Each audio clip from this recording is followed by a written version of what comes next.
Vous êtes sur Média 1, merci de nous rester fidèles, très heureux de vous retrouver dans le cadre de votre émission Génération News, l'émission qui prend à cœur toutes les problématiques liées à la jeunesse, mais également tout ce qui fait le buzz, sans oublier tout ce qui peut réveiller et éveiller l'intellect des jeunes. Et en parlant des jeunes, vous l'aurez compris, la première thématique sera axée sur le langage des jeunes. Ce langage codifié impacte-t-il aujourd'hui la pratique de la langue française? Vous en saurez un peu plus en première partie d'émission avec mes invités du jour. Et en deuxième partie d'émission, mes invités qui sont très curieux, nous ferons un tour dans les musées. Pourquoi aujourd'hui les jeunes sont-ils réfractaires à l'idée d'aller visiter les musées? Des éléments de réponse en fin d'émission. L'émission Génération News, ils sont là sur ce plateau. Il s'agit de notre amie Camille. Camille, vous êtes étudiante en qualité hygiène et merci d'avoir répondu à nouveau à l'invitation de Génération News. Merci Régis, je vous en prie. On reçoit également sur ce plateau de Génération News notre ami Adolphe. Vous êtes étudiant en droit, première participation à l'émission Génération News. Très heureux de te recevoir sur ce plateau. Merci, très heureux également d'être sur ce plateau. On va terminer la phase présentation avec notre ami Firmin, première participation également à l'émission Génération News. Merci d'avoir répondu à l'invitation de Média. Merci Régis. Les amis, nous allons tout de suite entrer dans le vif du sujet. On va parler de ce langage des jeunes. Firmin, quand on parle de langage jeune, évidemment tu l'es, tu es jeune, tu es également concerné par ce langage-là. À quoi cela te renvoie-t-il? Quand on parle de langage de jeunes, ça renvoie à quoi? Et quel est l'impact justement de ce langage aujourd'hui chez les jeunes? Le langage jeune, aujourd'hui, est perçu comme étant un langage que je qualifie de langage argotique. D'accord. Un langage qui permet aux jeunes gens que nous sommes de passer parfois inaperçus dans le message que l'on veut faire passer. Et aujourd'hui, il sert beaucoup. Il sert beaucoup à certains jeunes en ce qui s'agit des transactions et en ce qui s'agit de certains événements. Nous pouvons également le voir chez nous au Gabon. Chez nous au Gabon, où pour faire passer le message, il faut parfois parler de manière argotique, et quand on sait qu'aujourd'hui, la jeunesse, la population gabonaise, elle est très jeune. Donc automatiquement, je me dis qu'il va falloir pour nous de faire en sorte que ce langage soit plutôt adapté à notre environnement. Adapté à notre environnement. Camille, c'est vrai, tu es jeune, mais avant d'être la jeune fille que tu es aujourd'hui, tu as été plus jeune. Est-ce que c'est un langage également, à l'image de ce que Firmin vient de dire, c'est un langage qui t'a beaucoup permis d'échanger avec tes copines de l'époque? Et pourquoi c'était important pour toi de maîtriser ce langage de jeune, j'ai envie de dire? Oui, c'était un langage très important pour moi à l'époque. Grâce à ce langage, il y avait une certaine complicité, facilité de discuter entre nous. Tu vois, on pouvait parler d'une personne, mais la personne ne comprenait pas. Surtout quand il s'agissait des parents, des grandes personnes. On pouvait passer inaperçu en train de préparer un plan, en fait, sur quelque chose, mais personne ne nous comprend. Du coup, on a eu l'habitude, même sur des textes, des SMS avant, à l'époque, on est là, on s'écrit en vers, donc disons le l'envers. C'est le français renversé, tu vois, il y a des mots, on renverse, tu vois. Au lieu de commencer par le début, nous commençons par la fin. D'accord. Donc du coup, c'est un truc qui nous a... C'était quand même très bien à l'époque. Et d'ailleurs, même il y a d'autres qui sont toujours sur ça. Jusqu'à aujourd'hui, ça triomphe au fait. Beaucoup de jeunes sont sur ça. Beaucoup de jeunes discutent que sur le l'envers. Et bon... mais moi, perso, je ne suis plus dans ça, mais sinon, j'aime. Quand j'en ai l'occasion, je discute sur le l'envers. Est-ce que justement, est-ce que ça dépend tu dis qu'en fait, quelque part, tu as rompu un peu avec ce langage-là. Pourquoi c'était important pour toi de rompre avec ce langage codé? J'ai rompu avec ça parce que ça commençait à m'influencer. Tu vois, mon parler normal du français commençait à être influencé. Deux fois, je me tenais devant mon père, j'oubliais que c'était mon père et je lui répondais, tu vois. Avec ce langage codé-là, d'accord. Oui, et après, il me grondait sur ça. Et puis, deux fois en français, au lieu d'écrire normalement, même lors d'une dissertation, une fois, ça m'est déjà arrivé, j'ai écrit avec le l'envers, tu vois. Après, je me suis rendu compte, mais voilà. Du coup, je me rendais compte que ça commençait à me ruiner, D'accord. Donc voilà pourquoi j'ai décidé d'arrêter et de continuer à parler normalement pour garder mes instructions aussi. D'accord. Adolphe, est-ce que tu es également dans cette logique-là? Peut-être revenir un petit peu, avoir ton point de vue un peu sur ce langage dit des jeunes, langage pour les jeunes. D'aucuns disent langage de la rue, tout simplement. Est-ce que tu es arrivé aussi à un moment donné, de pratiquer ce langage-là, ce langage jeune, et aujourd'hui, quel est l'impact que ce langage peut avoir de façon générale sur le français? D'accord. Déjà, vous avez dit que je suis très jeune. Oui. Donc, très jeune et gabonais aussi. D'accord. Donc, tout à l'heure, mon camarade ici disait qu'au Gabon, la population elle est très jeune. Et pour nous, c'est un moyen pour nous de communiquer entre nous. Vous savez, ici, le langage argotique, c'est un langage qui est plus ou moins spécifique. Vous voyez, c'est déterminé une catégorie de personnes, une certaine tranche d'âge, disons 12, 18, 25 en montant, vous voyez. Et pour nous, c'est une manière de pouvoir s'exprimer entre nous, ça nous permet de pouvoir mieux se comprendre et effectuer certaines petites transactions. Après, dire que ça peut être problématique pour le français, oui. Vous voyez, quand vous faites par exemple un devoir, une dictée à l'école, vous êtes tellement habitué à vous exprimer ainsi avec vos camarades au quartier, et lors d'une dictée par exemple, vous êtes amené parfois à écrire un français pas correct, comme disait la camarade tout à l'heure, à l'envers, vous voyez. Ouais. Donc, le verlan. Le verlan, ouais. Donc souvent c'est un peu problématique. Après, mais ça reste un bon langage, ça reste un bon moyen de communication pour nous, la jeunesse. Oui, mais est-ce que quelque part, on n'est pas en droit de s'inquiéter un petit peu? Vous avez pris le cas du Gabon, je pense que notre amie Camille, qui est congolaise aussi, et donc je pense qu'on retrouve un petit peu ce genre de langage un peu partout en Afrique de façon générale. Pour le cas du Gabon, on l'avait souligné, il y a aussi un langage codifié qui appartient aux jeunes, qu'on appelle affectueusement le vagabond, qui consiste à couper des phrases pour justement faire passer un message. Est-ce que la naissance justement de toutes ces façons de dialoguer, ces langages de rue, ne nous inquiète pas un petit peu quand on sait que demain, le français commence un petit peu à mourir, j'ai envie de dire, avec l'avènement de toutes ces langues créées par des jeunes? Bon, déjà, le français il ne va pas mourir. Ouais. Parce que le français, aujourd'hui, la même manière dont on parle français, ce n'est pas la manière dont on parlait français au XVIIe siècle. Vous voyez, si vous regardez les 20, ces 30 dernières années, l'Académie française a consacré des dictionnaires. L'argot, c'est pour simplement montrer que voilà, ce langage peut être à même d'être utilisé, adapté. Ou bien, on va dire... Il y a plus ou moins une petite complémentarité, par exemple. Au Gabon, si je peux par exemple prendre un exemple, vous voyez, si je dois par exemple dire « je vais aller »,« je veux aller », vous voyez, je vais par exemple dire « je vais Tcholi ». Et là, les dangers conjugués. Ensuite, j'ai rajouté un sujet qui est en vagabond, vous voyez, d'accord? D'accord. Mais c'est pas comme si ça allait totalement... Le fait de s'exprimer en l'argot allait faire en sorte que la jeunesse oublie le français. Quand bien même le français, il est partout. Vous allez à l'école, c'est en français. Oui, mais quand même, très peu, Firmin, je ne sais pas si tu as fait le constat aussi, très peu de jeunes, malheureusement, utilisent correctement, et bien pratiquent correctement le français, parce qu'on a tendance, lorsqu'on bute sur un mot, tout de suite on revient un peu sur notre langage de la rue, ce qui fait que très peu de jeunes aujourd'hui, malheureusement, sont portés vers une utilisation saine de la langue française, parce que quand on sait qu'on a une langue derrière qui peut compenser, donc les jeunes sont beaucoup plus portés vers cette langue de la rue que l'utilisation et la pratique du français. Ce qui inquiète un petit peu, c'est-à-dire qu'aujourd'hui, avec la naissance de tous ces langages codés, évidemment que le français peut prendre un coup, la pratique en elle-même, Firmin. Bien évidemment, Régis, bien évidemment. On va dire que c'est la conséquence directe même de la pratique de ce langage codifié. Et aujourd'hui, on peut le remarquer lors de certaines évaluations, de certains retrouvailles entre amis, où on a l'impression qu'on n'a plus en face de nous des jeunes gens éduqués, grands en ce qu'il s'agit de...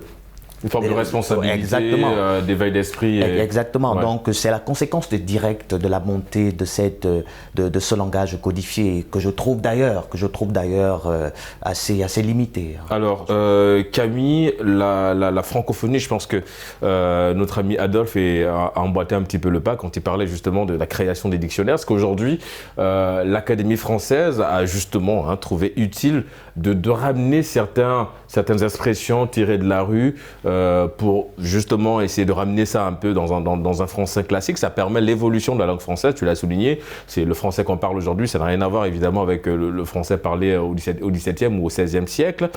Qu'est-ce que tu penses justement de cette utilisation-là, le fait qu'aujourd'hui l'Académie française décide un petit peu d'aller puiser dans le langage des jeunes pour enrichir le français. Aujourd'hui, quand on parle de chill, qui veut dire fêter, tout simplement, se retrouver, fêter avec une connotation évidemment pas très joyeuse, mais en fait, de façon simple, c'est le fait de se retrouver avec des amis et de célébrer un moment, de passer un moment plutôt assez intéressant. Chill, qui est un langage de la rue, se retrouve évidemment aujourd'hui dans le dictionnaire avec une définition assez simple et assez basique.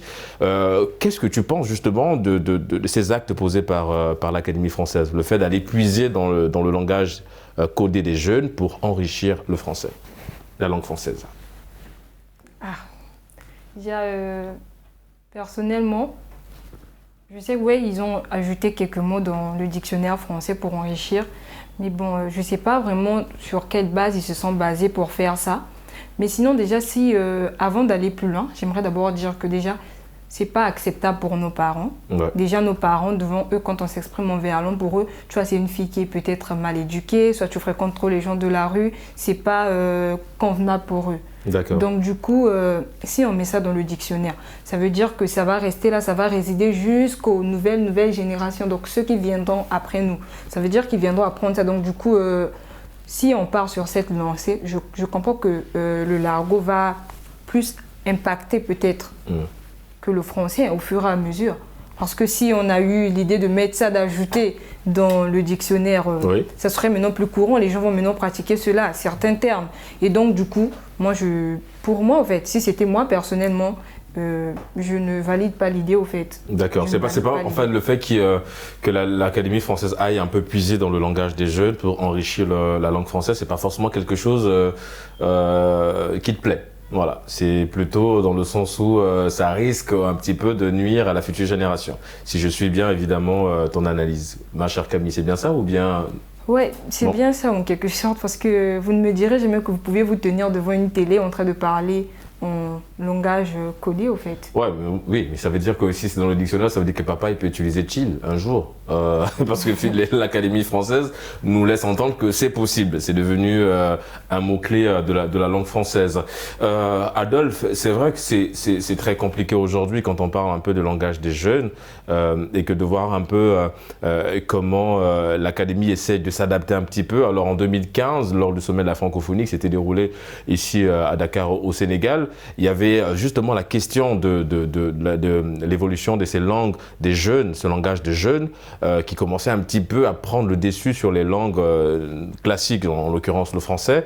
On prend le cas par exemple de la Côte d'Ivoire avec le Nouchi aujourd'hui, où c'est un langage de la rue, un langage codé des jeunes, où on n'utilise pas d'articles par exemple. Est-ce qu'aujourd'hui il faut aller dans le même sens que l'Académie française, c'est-à-dire de s'inquiéter un petit peu, ou bien simplement d'y aller totalement dans le sens de dire ok, on va essayer peut-être de voir ce que le Nouchi peut proposer de façon générale et voir comment on peut développer cette langue au lieu de détruire cette langue dans le sens où on va demander aux jeunes de ne pas très parler le Nouchi. Je prendrai cette question avec beaucoup de pincettes, d'accord ? D'accord. Et avec beaucoup d'atténuation également. Donc, si l'Académie française aujourd'hui a essayé de faire des complémentarités entre le langage argotique et la langue française elle-même, c'est simplement pour amener la jeunesse à pouvoir se retrouver, reconnecter la jeunesse avec le monde. Vous savez, le langage argotique, comme je l'ai dit d'entrée de jeu ici, c'est un langage qui est déterminé à une catégorie de personnes, vous voyez. Ouais. Et ça devient comme une sous-culture. Et si ça devient une sous-culture, il faut bien que cette culture-là soit quand même intégrée à la culture qui est usuelle pour tout le monde, vous voyez. D'accord. Ici, le largo n'est pas quelque chose de mauvais en soi, d'accord. C'est comme une simplification du langage, vous voyez. Au lieu de dire une phrase assez compliquée. Oui, mais est-ce que le fait de simplifier ce langage ne peut pas justement un petit peu trop simplifier l'usage du français? C'est là un petit peu l'inquiétude en fait. Oui, c'est vrai. Tout à l'heure, vous avez soulevé la question, vous avez soulevé par exemple le problème de Nouchi en Côte d'Ivoire. Ouais. Et ça devient inquiétant lorsqu'on voit les personnes Oui, il y a le Nouchi en Côte d'Ivoire, il y a le anglais au Cameroun, c'est-à-dire c'est un mélange de l'anglais et du français. Donc voilà, dans chaque pays, au Congo, peut-être Camille nous dira un petit peu ce qu'on utilise au Congo en fait, mais disons que dans chaque pays, il y a au moins ce petit langage-là codé. Au Gabon, vous avez parlé du vagabond qui est assez drôle déjà au passage quand on parle ça. Mais donc voilà, dans chaque pays a déjà un petit peu un langage dans ce sens-là. Je te laisse terminer, mon cher Adolphe. Donc, comme je disais, c'est le langage argotique est une sous-culture. Ouais. D'accord. Aujourd'hui, si l'Académie française essaie de faire des complémentarités, insérer certains langages argotiques dans le dictionnaire, c'est simplement pour permettre une simplification de les phrases. J'utilisais par exemple une phrase assez longue. Tout à l'heure, vous avez dit chill. Vous voyez, elle est assez simple à prononcer. Et puis, tout le monde peut facilement comprendre ça. Après, c'est inquiétant aujourd'hui quand on voit des jeunes. Tout à l'heure, la camarade disait ici, par exemple, des demoiselles s'exprimer un peu le langage argotique. C'est un peu déplaisant, c'est vrai, mais je pense que c'est pas tellement de mauvaise chose. Il suffit simplement de pouvoir adapter sa manière de s'exprimer avec la bonne personne avec qui on est en face et pouvoir faire des complémentarités. D'accord. Firmin, est-ce que toi, tu es dans une logique de plutôt à l'image de Camille, de peut-être un petit peu rompre avec l'usage de ce langage codé. Est-ce que justement on est poussé à l'utiliser en fonction de l'environnement, c'est-à-dire que plus on se retrouve avec des amis, plus on a envie d'utiliser cette langue, ou bien on se sent tellement à l'aise avec au point de l'utiliser un peu partout? Moi, pour amplifier un peu ce que Camille disait tout à l'heure, il faut d'abord souligner que l'Académie française a fait état de la conjoncture. Ça veut dire que l'Académie française a compris qu'il fallait adapter la langue française à ce langage codifié. Et pourquoi pas faire de ces deux langages une sorte de complémentarité. Mais sauf qu'aujourd'hui, on a l'impression que lorsque vous êtes jeune et que vous vous permettez de parler en langage codifié, vous n'êtes pas responsable. Ouais. Vous n'êtes pas responsable. Donc automatiquement, il y a un impact considérable sur votre personnalité. Alors à partir du moment qu'il y a un impact considérable négatif sur votre personnalité, alors monsieur Régis, pourquoi continuer? Il faut donc arrêter. Mais que faut-il faire aujourd'hui? Est-ce que, Camille, il faut faire des campagnes de sensibilisation? Il faut revenir à des messages cruciaux où on invite les jeunes à beaucoup plus de responsabilité dans le sens évoqué par Firmin, de peut-être repartir à la lecture, de peut-être moins utiliser ce langage codé. Que faut-il faire selon toi, Camille, pour que, évidemment, à l'image de toi, plus que toi tu as rompu avec ça, d'autres jeunes aussi peuvent se dire il est peut-être temps pour nous d'essayer de parler un français correct?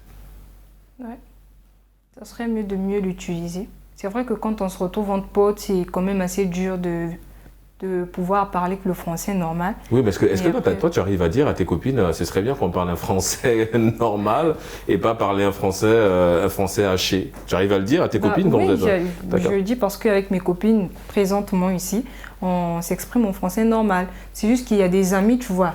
Il y a ce truc-là, au fait, que dès qu'elle t'écrit ou il t'écrit, tu vois, il est déjà dans le truc, au fait. Il est déjà dans ce langage codé. Il est à fond. Voilà. Donc, du coup, quand il t'écrit, c'est toujours Monko, what, tu vois, chez nous au Congo, c'est le verlan. Tu vois, au lieu de dire Ambi, what, tu vois, un truc de ce genre. D'accord. Mais après, c'est pas trop ça, au fait. Entre nous, les jeunes, on étudie, c'est pas trop ça. C'est peut-être avec les amis où on a des bases comme ceux qui font souvent la musique, tu vois. Chez moi, dans mon pays, ceux qui font du rap, ceux qui traînent souvent dans la rue, tu vois. Les mecs, donc, du coup, les cums, au lieu de dire les mecs, les cums. Mais après, eux-mêmes, quand ils voient des filles comme nous s'exprimer en verlan, ils disent que non, c'est pas une bonne fille. Il dit à son pote Norman, Zapla, tu vois, c'est pas une bonne meuf. Donc, ce qui revient à dire qu'eux-mêmes, ils reconnaissent déjà que c'est pas tellement bien, en fait. Déjà que quand ils voient une fille s'exprimer en verlan, ils dénigrent la fille, au fait. Ouais. Donc, du coup, c'est pas trop bien.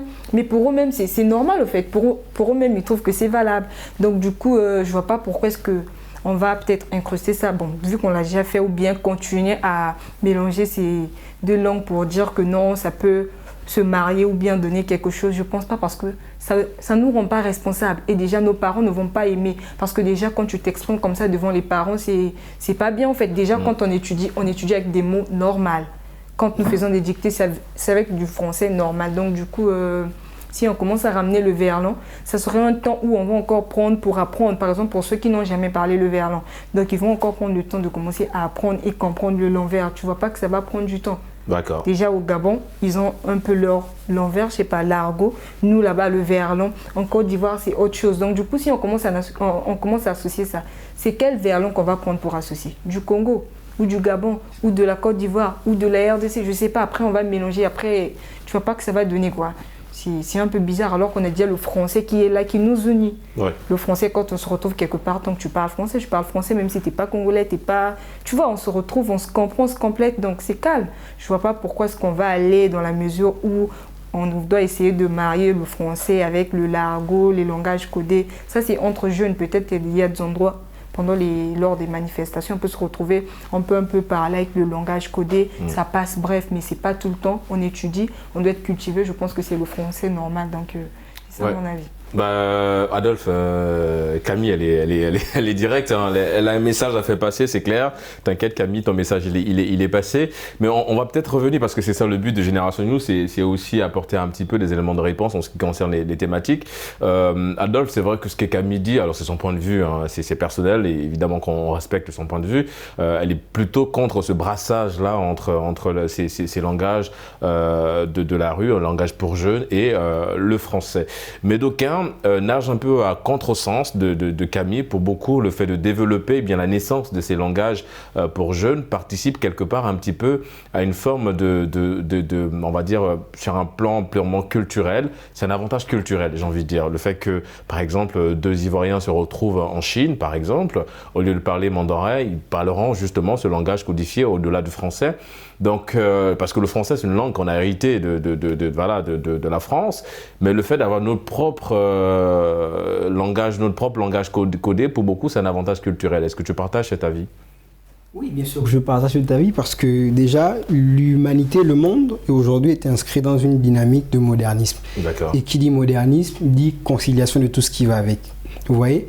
Donc, si on arrive à mettre certains barrages, à mettre des barrages sur certaines situations, et pour d'autres, ça pourrait être un peu problématique. Tout à l'heure, vous avez évoqué le cas des compatriotes ivoiriens, des frères africains ivoiriens qui se retrouvent par exemple en Chine, et au lieu de s'exprimer en mandarin, vont s'exprimer pour eux en nouchi. Vous voyez que déjà, s'ils avaient par exemple de dire quelque chose que le chinois ne voulait pas entendre, ça va permettre, pour eux, deviendra un mode de communication assez facile. Ouais. Il en est de même ici pour nous Gabonais, par exemple, nous qui parlons notre langage. Ouais, comme on dit au Gabon, il y a le vagabond déjà qui est plutôt, j'ai envie de dire, pas démodé, mais je veux dire, c'est très peu utilisé, c'est beaucoup plus utilisé par les jeunes filles, par les femmes. Et puis, évidemment, ce qu'on appelle le bangando, utilisé au Gabon, évidemment. Ouais. Voilà. Donc nous qui sommes ici par exemple au Sénégal, vous voyez, Sénégal c'est de langue officielle français et de langue nationale Wolof. Donc pour nous jeunes Gabonais par exemple, si on a besoin de discuter entre nous, et comme nous au Gabon on n'a pas de langue nationale, évidemment, c'est uniquement le français. Ouais. Uniquement le français, si on n'a pas besoin on ne veut pas communiquer en français pour que notre amis ou frères sénégalais comprennent, nous on va simplement s'exprimer dans notre langage argotique gabonais. Vous voyez que donc si on arrive à mettre des barrières sur ce langage, vous voyez que ça pourra poser des problèmes à certaines personnes. Donc en fait, Firmin, pour aller dans le même sens qu'Adolphe, l'une des solutions serait de ne pas totalement mettre de côté ce langage codé, ce langage des jeunes, mais c'est peut-être de l'encadrer. Parce que même de toutes les façons, ce langage des jeunes, même les adultes l'utilisent aujourd'hui, ce qui fait que ça devient un langage qui a évolué, muté dans le sens où, ça devient un langage pour tous. Mais est-ce que c'est ça l'une des solutions? C'est pas totalement de l'écarter, mais plutôt de l'encadrer, de l'assainir, j'ai envie de dire. Oui, exactement. Je crois que c'est une solution assez adéquate, c'est-à-dire unir, si on peut le dire, ou bien de faire en sorte que le langage codifié soit complémentaire au langage, à la langue française. Ouais. Et aujourd'hui, si on veut peut-être faire que ce langage soit plus ou moins, si on peut le dire, officiel, il faudrait l'encadrer. Il faudrait l'encadrer et comme je l'ai dit tantôt, il faut faire face à la conjoncture, il faut faire face à l'évolution. Et nous, en tant que jeunes, on a tendance à l'oublier, mais on a souvent certains messages à vouloir faire passer. Ouais. Mais si autrui ne peut pas ou bien ne doit pas entendre ce qu'on veut dire, qu'est-ce qu'on fait? Ou bien pour, je me souviens, paix à son âme, du ministre ivoirien Ahmed Bakayoko qui s'était exprimé à la jeunesse en Ouchi. Le Gabon aussi, il y avait un opposant gabonais qui s'était exprimé à la jeunesse en Bangando, j'ai envie de dire. Et donc c'est vrai qu'aujourd'hui, on comprend un petit peu l'importance de ce langage des jeunes et qu'aujourd'hui, même certains dirigeants ont compris la nécessité de s'adapter, tout simplement, Firmin. Tout à fait. Ils ont compris peut-être l'importance qu'a ce langage codifié. Donc, il faudrait l'adapter, il faudrait l'encadrer et faire faire en sorte qu'il devienne peut-être, pourquoi pas, un langage national. D'accord. On va clore cette première partie avec toi, mon cher Adolphe. Évidemment, donc, s'il fallait apporter une réponse à notre thématique du jour, est-ce que c'est un danger pour la langue française? En quelques et dernières secondes, mon cher Adolphe. Vous savez, c'est une question assez un peu délicate, oui, mais je répondrai oui, avec une petite atténuation, et je dirais mais. Tu atténues beaucoup, toi, en fait. Voilà. D'accord. Parce qu'il n'y a pas de réponse figée, vous savez. Oui. Donc, quand vous dites quelque chose, il faut savoir l'admettre, admettre le principe et récuser ensuite par l'exception, vous voyez. D'accord. Donc, il est vrai aujourd'hui que le langage argotique peut être prohibé pour la langue française lorsqu'on l'utilise très mal, vous voyez, dans nos copies de devoirs. Lors d'un entretien. Voilà, lors d'un entretien, lorsqu'on a affaire à des grandes personnalités, vous voyez. Mais après, ça reste un langage assez accessible pour nous, la jeunesse, de se comprendre entre nous. Donc, en conclusion, ce qu'il faut faire, c'est comme disait mon camarade ici, il faut l'encadrer, simplement l'encadrer, l'utiliser à la bonne place avec des bonnes personnes qu'il faut. D'accord. Et les amis, en parlant de l'encadrer, utiliser des bons thèmes, et avec des bonnes personnes, on marque une courte pause, le temps pour nous de nous retrouver en deuxième partie et on ira dans les musées avec mes invités et comprendre pourquoi aujourd'hui les jeunes sont un petit peu réfractaires à l'idée d'aller dans ces endroits jugés magnifiques. On marque une courte pause, à tout de suite sur Média TV Afrique.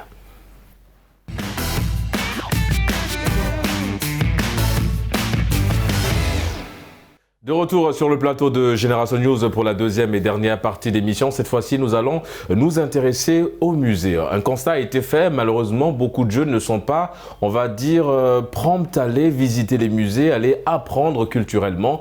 Et en tout cas, c'est le cas de plusieurs jeunes sur le continent. Sur ce plateau, il y en a aussi qui n'ont pas encore eu le temps d'aller jeter un coup d'œil clinique dans les musées. Mais Camille, c'est le contraire. Tu as déjà visité, en tout cas, un musée, pas des musées, mais un musée que tu as déjà visité. C'est beaucoup déjà, en tout cas.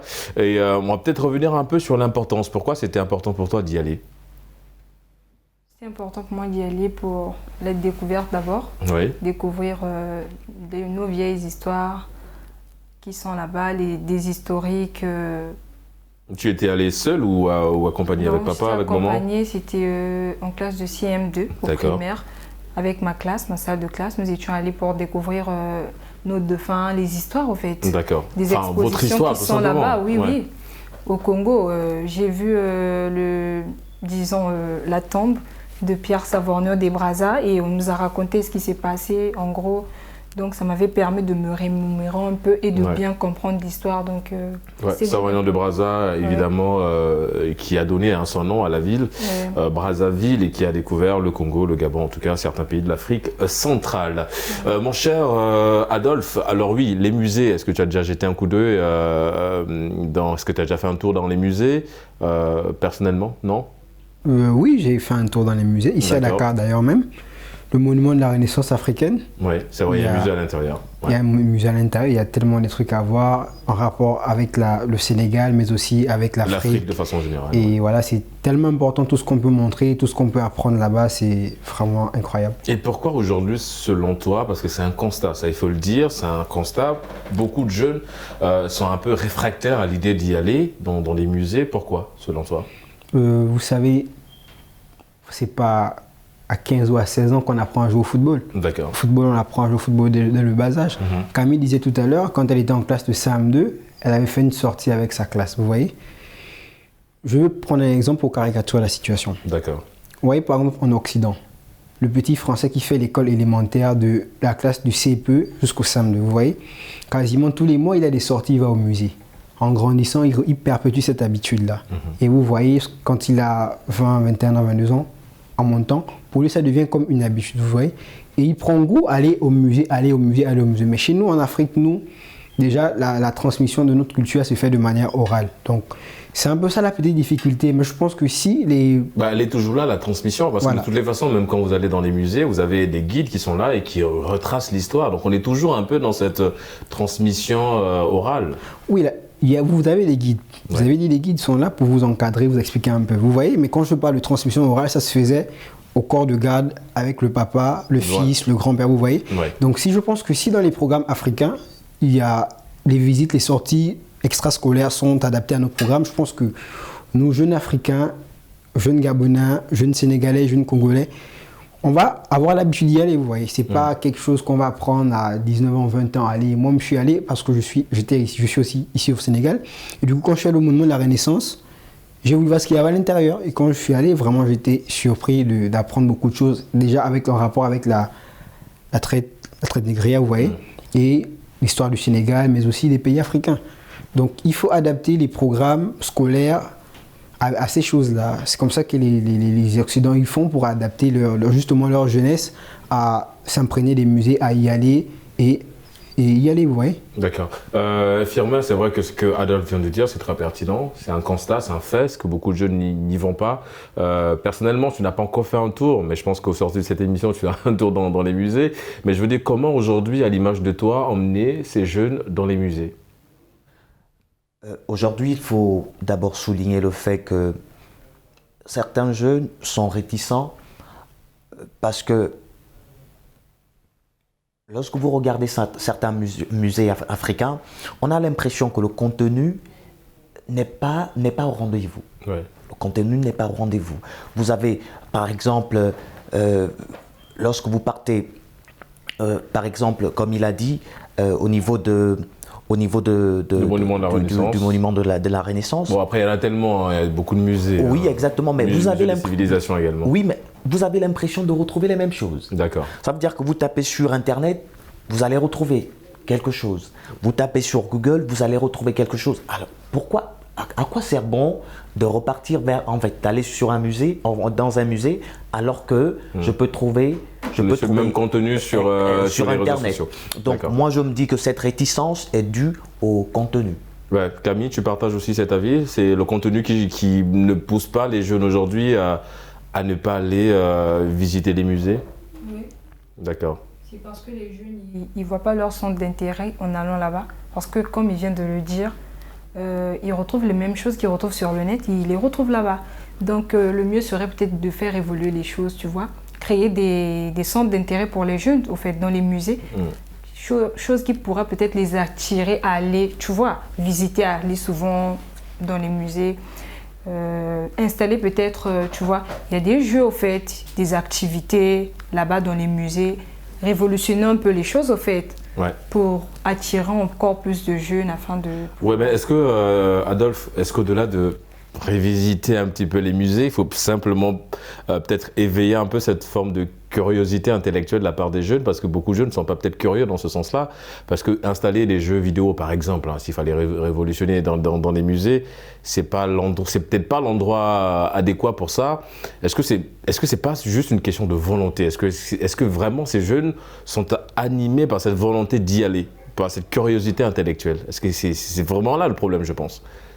Effectivement, c'est la question qu'il faudrait bien se poser, mais c'est tout à l'heure je disais, il faut adapter nos programmes scolaires, il faut adapter les sorties musées à nos programmes scolaires. Ouais. Je vais encore m'expliquer une fois. Vous voyez, le petit... Ouais, parce qu'il y a très peu de... Enfin, je veux dire, en Afrique, on a... Enfin, du moins dans certains pays, parce qu'après, faut pas généraliser, parce que d'autres pays, ils ont évidemment cette optique d'insérer des visites guidées lors des musées dans le programme scolaire. Dans certains pays africains, vous voyez, les sorties extrascolaires sont très peu... sont très peu dans les programmes, vous voyez. Je vais prendre une fois l'exemple du petit occidental, le petit français par exemple. Vous voyez, quand il est au CPE, du CPE jusqu'au CM2, à lui, il sait déjà, on lui a déjà plus ou moins expliqué quelles sont les conquêtes de Napoléon Bonaparte. Des conquêtes de Napoléon Bonaparte jusqu'au moins la Révolution française de 1789 qui est pour nous, juristes, une date assez indéniable parce que elle constitue la déclaration des droits de l'homme et du citoyen. Ouais. Donc quand il est à partir du CP jusqu'au CM2, il a plus ou moins appris certaines choses. Et ce qui fait qu'en allant au musée, à l'école, mais il va prendre goût, il va prendre l'habitude simplement d'y aller. Parce qu'à la base, il a été initié à ça. Ouais. Mais si on ne vous initie pas à ça, comment vous voulez avoir la motivation d'y aller? D'autres, ils y vont simplement par suivisme, par tourisme et tout. Mais après, c'est dire que ça émane de la personne directe. Des fois, c'est un peu compliqué parce que la personne n'a pas été initiée à ça au préalable. Donc c'est ça qu'il faut, il faut un peu susciter, il faut un peu faire naître cette envie-là déjà. Et ça part, selon, évidemment, je me fie à ce que tu viens de dire, ça part dans le fait qu'il va falloir aujourd'hui revoir un petit peu le système éducatif, c'est-à-dire insérer dans les programmes à l'école, évidemment, cette petite visite guidée au niveau des musées. Firmin, tu es dans cette optique aussi, c'est ce qu'il faut faire aujourd'hui, c'est peut-être revoir un peu le système éducatif sur le continent, du moins dans certains pays, et d'insérer ces programmes-là. Bien évidemment qu'il va falloir pour nos dirigeants d'insérer cette manière de faire, ou bien cette manière de faire dans notre système éducatif, ouais, afin déjà d'inculquer dès le bas âge cette politique, cette manière de faire à nos jeunes, pour les inciter, si on peut le dire ainsi, à connaître leur histoire, être beaucoup plus curieux dans exactement, le sens de maîtriser et connaître leur exactement. Donc je crois que la volonté partira également de là. Mais le souci n'est pas tant là. Moi je me dis que le véritable problème se trouve au niveau, encore une fois, du contenu. D'accord. J'ai pris l'exemple tout à l'heure des recherches. Vous savez, nous, en tant que juristes, nous sommes très curieux. Ce qui fait que si le professeur en classe nous dit « Bon, écoutez, aujourd'hui, nous allons mettre l'accent essentiellement sur les sources du droit ». Mais nous, en partant à la maison, on ne mettra pas l'accent sur les sources du droit. On va aller au-delà. Ouais. Donc, ce qui fait que si le système éducatif met déjà un certain nombre de programmes en rapport avec la découverte, en rapport avec une certaine curiosité, je crois que nos jeunes auront cette habitude, disons, cette curiosité à aller au-delà. Aller au-delà, c'est quoi? Aller visiter. Ouais. C'est-à-dire que le maître en classe a demandé à ce qu'on lise une page en rapport avec Thomas Sankara, par exemple. Avec Thomas Sankara. Moi, je ne vais pas m'arrêter là. Je vais aller au-delà. Aller au-delà, c'est quoi? C'est visiter un musée. Ouais. Tout simplement.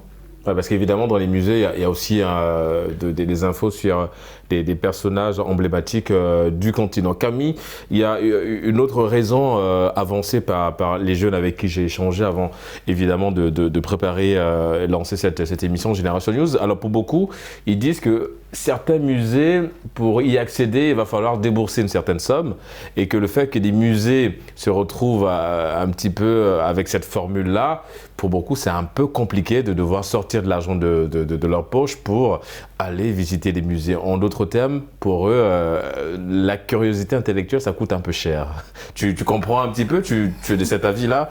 Il va peut-être falloir un peu que les musées soient ouverts à tout le monde. Oui. Ouais.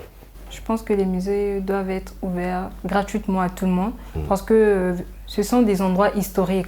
Je ne pense pas que ça doit être payant pour rentrer là-bas ou pour visiter. Ça devrait normalement être gratuit pour tout le monde parce que tout le monde n'a pas des moyens. Mais si une personne veut aller à l'encontre, tu vois, de ses recherches, vouloir comprendre des choses, il va se dire que bon, je me lance, je vais visiter des musées. Mais quand il arrive, il n'a pas de sous, il fait quoi? Ça le freine déjà. Donc du coup, si c'était gratuit, il doit avoir l'accès gratuit pour tout le monde parce que tout le monde veut découvrir, tout le monde veut connaître les histoires. Et donc déjà que les jeunes ne sont pas intéressés et que quand ils viennent, c'est encore payant. Si encore un truc il est frais, ils se disent bon, déjà il n'y a rien de bon là-bas et après je vais encore payer. Il y a toujours quelque chose de bon, mais, ouais, mais pas... évidemment ça c'est la vie des jeunes. Normalement c'est la vie des jeunes, on parle des jeunes que je suis, c'est notre avis au fait. On se dit que bon, les musées, c'est sur Google, j'ai l'histoire, je vais faire quoi. Mais quand même, une fois que j'ai eu la volonté et que j'arrive, on me dit que non c'est payant et puis j'ai rien. Bah je pense pas pouvoir remettre les pieds là-bas. Tu vois, déjà ça c'est un frein aussi. Donc l'État doit voir tout ça, on doit tout mettre à la disposition pour que les jeunes commencent à s'intéresser à la visite des musées, tout ça là. Donc on doit d'abord faire ça gratuitement parce que tout le monde doit avoir l'accès. Et je pense que sur cette lancée, peut-être, ça va changer les choses et ça va motiver les jeunes. Et que, comme ce qu'il vient de dire, si à l'école, tu vois, on disait que non, voilà, on va étudier sur ce personnage et chacun doit faire des recherches. Et le fait d'aller au musée, c'est un complément à pour cette pouvoir recherche-là. bien faire son travail, bien remplir, tu vois. La personne aura besoin d'aller encore là-bas pour bien voir, vérifier, comprendre les choses, afin par exemple d'exposer par exemple sur des personnages historiques. Donc du coup, si c'est gratuit, ça pourra encore nous aider. D'accord. Adolphe, est-ce que c'est pas aussi une question de culture? Tout à l'heure, tu as pris l'exemple du petit occidental, le petit français. Ça, c'est dans le cadre purement éducatif, voilà, des visites scolaires, mais sur un plan purement et simplement social, voire familial. Qu'en est-il des rôles des parents? Parce que les parents aussi peuvent être une source de motivation pour les plus jeunes, peut-être instaurer des petites visites comme ça en famille dans des musées. Oui, ça c'est vrai. C'est vrai que les parents aussi doivent jouer le rôle de moteur. Il y a des parents qui jouent leur rôle, mais après, ça reste à l'enfant de pouvoir choisir ce qui est bon pour lui. D'accord. Vous voyez? Donc, habituellement, on a pour habitude de dire on ne peut pas contraindre un âne à boire de l'eau quand il n'a pas soif. Vous voyez? On peut vous emmener...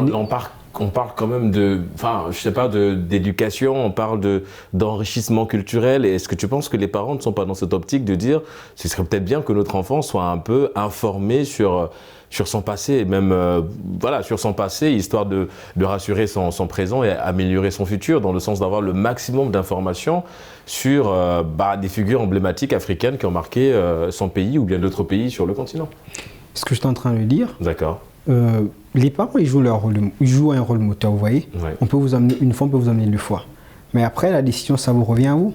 D'accord. Non, moi je partais du principe qu'il fallait au moins commencer, déjà. Au moins emmener une première fois. Et puis pour le reste, ce sera à l'enfant de décider s'il veut y aller ou pas. Il y a des parents qui le font et d'autres ne le font pas également. D'accord. Mais pour les parents qui ont pour habitude de perpétuer cette coutume-là, mais après, arrivé à un certain âge, l'enfant lui-même, il choisit ce qui est bien pour lui, vous voyez. Exactement. Ouais. Donc, je pense que le problème de visiter les musées doit être une volonté personnelle d'abord. Parce que quelle que soit l'éducation que vous recevrez, quel que soit ce qu'on vous a appris, quel que soit ce que vous faites dans votre vie, ça c'est d'abord un choix personnel, vous voyez. Si vous n'êtes pas motivé par l'idée d'aller au musée, découvrir, on ne peut rien faire pour vous. D'accord. Vous voyez. On peut vous emmener, vous pouvez aller faire une visite une fois, après ça ne vous dit rien. Parce que justement, vous n'êtes pas d'abord motivé. C'est quand vous avez la motivation que vous allez y aller et ensuite vous allez repartir. Vous allez perpétuer ce même mouvement-là. Parce que vous êtes à la recherche des connaissances, de savoir ce qui s'est passé avant vous, ce qui a été fait par les anciens, la colonisation et tout. Il faut d'abord avoir une motivation. Mais s'il n'y a pas de motivation, vous ne pouvez rien faire. Effectivement, c'est une question de motivation et on en parlait sur ce plateau de Génération News. Alors, Firmin, on parle aujourd'hui de la nécessité, comment développer l'engouement des jeunes pour les musées. Alors, il y a peut-être un musée qui a pensé à cette thématique-là et d'essayer d'apporter des solutions. C'est le musée Ousmane Sow au Sénégal. Alors, ce musée a installé un système de visite virtuelle du musée, c'est-à-dire que vous pouvez être chez vous, sur votre ordinateur, et aller sur le site et visiter le musée. Il faut aller dans ce genre d'initiative pour justement peut-être donner encore, Camille parlait tout à l'heure, de revoir un petit peu la manière de permettre l'accès au musée à des jeunes. Ce système-là, il vous sied et vous pensez que ça peut aussi vraiment donner l'engouement à ces jeunes-là? C'est une initiative assez louable, disons-le, mais Monsieur Régis, il faut se rendre à l'évidence. Oui. Le toucher n'a rien à voir avec le virtuel. Oui. Ça n'a rien à voir. Je crois que il faut il faut encourager ce genre d'initiative tout en facilitant l'accès.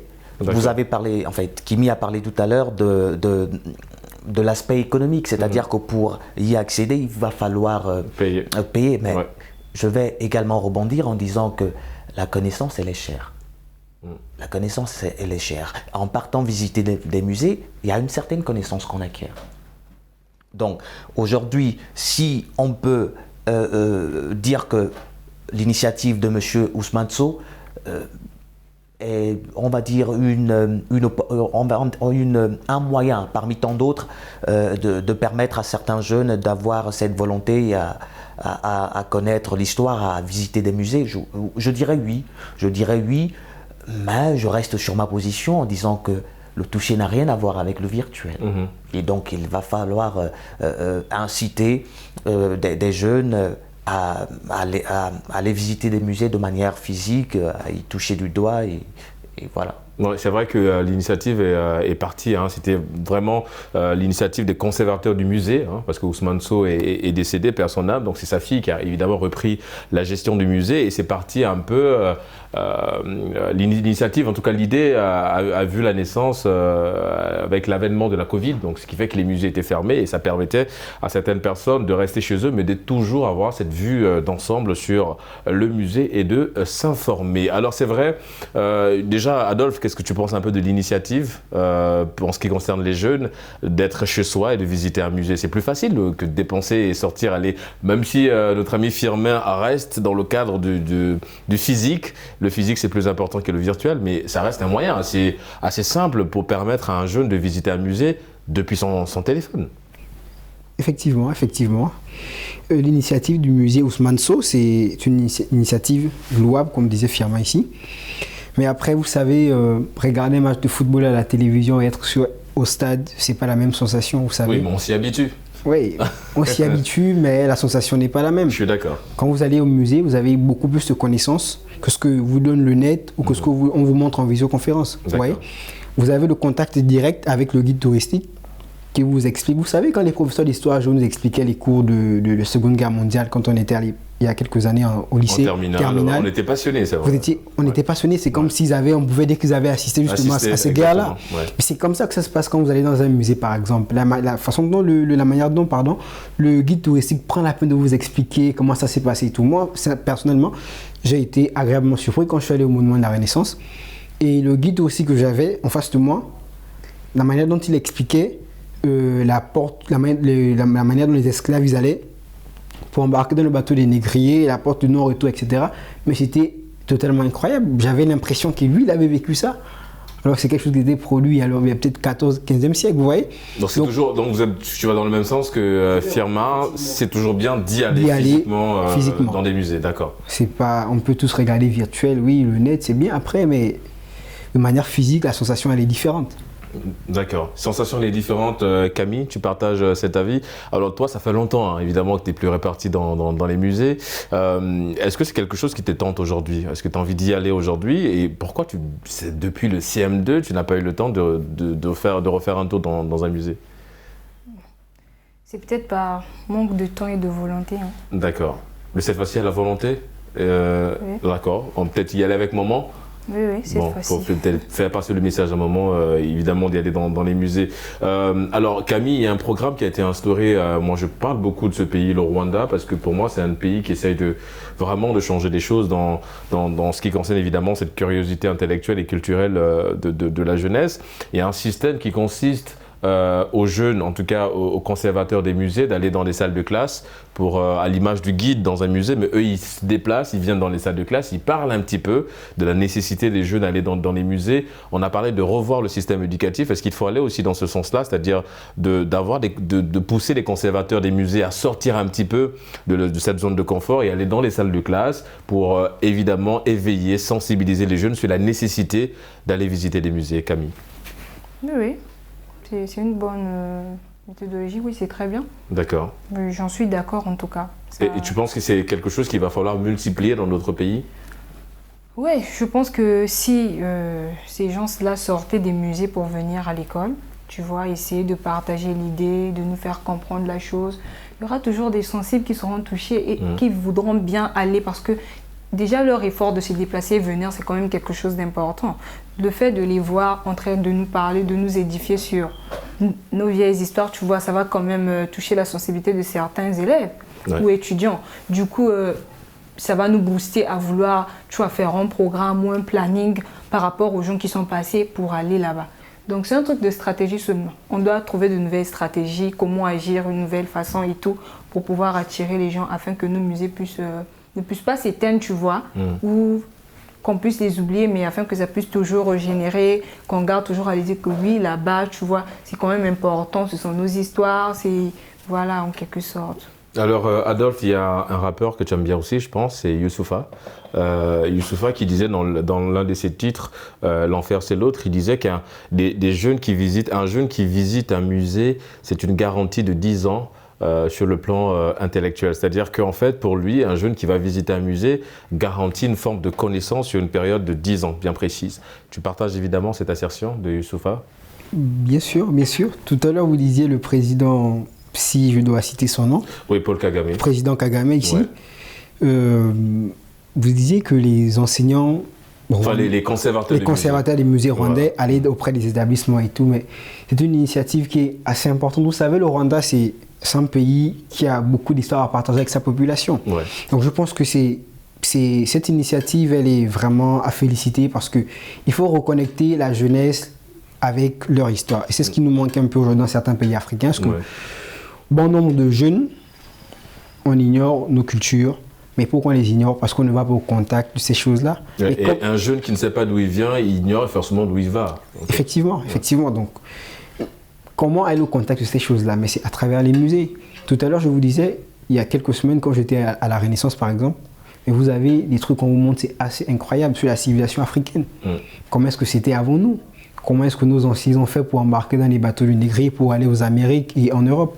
Vous voyez, c'est toutes ces choses-là qu'il faut prendre en considération. Donc aujourd'hui, l'initiative du président Kagame, et je peux dire que je vais essayer de faire un trait d'union avec la citation de Youssoupha ici. Ouais. Je pense que c'est assez important pour nous, la jeunesse, et nous, la jeunesse d'ailleurs, et également, c'est même pas aussi pour la jeunesse, mais aussi, ça peut s'étendre aussi aux anciens, aux vieux, aux personnes plus âgées que nous, parce qu'il y a d'autres personnes plus âgées que nous, on a l'impression qu'ils ignorent totalement un peu ce qui s'est passé avant nous. Et que c'est pas forcément une mauvaise chose. Peut-être qu'à leur temps, ils n'avaient pas des musées, ils n'avaient pas ces informations. Donc, effectivement. Donc, tout à l'heure, Camille disait un peu, pour rapidement rebondir, ce qu'elle disait un peu sur la cherté des visites au musée. Oui, c'est vrai, c'est un peu cher.